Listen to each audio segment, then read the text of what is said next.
Hi friends, welcome back to our channel బెండకాయ పులుసు అండి. అందరికీ తెలిసింది, నా స్టైల్లో ఒకసారి ట్రై చేయండి, చాలా టేస్టీగా ఉంటుంది. స్టవ్ వెలిగించి కడాయి పెట్టేసి కొంచెం ఆయిల్ యాడ్ చేసుకొని కొంచెం పోపు గింజల్ని, అలాగే కొంచెం పచ్చిశనగపప్పుని, కొంచెం మెంతులను కూడా యాడ్ చేసుకోండి.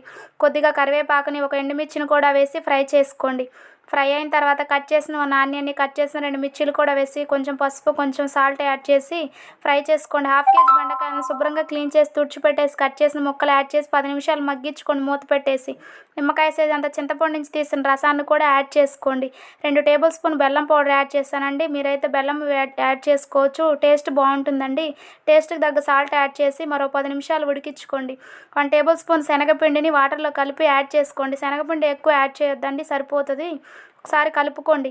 1 టేబుల్ స్పూన్ ధనియాల పౌడరు, తగినంత కొత్తిమీర, హాఫ్ టేబుల్ స్పూన్ కారాన్ని కూడా యాడ్ చేసుకొని మరో 10 నిమిషాలు ఉడికించుకోండి. అంతేనండి, టేస్టీ బెండకాయ పులుసు రెడీ. వీడియో నచ్చితే ప్లీజ్ లైక్ చేయండి, షేర్ చేయండి, సబ్స్క్రైబ్ చేసుకోండి.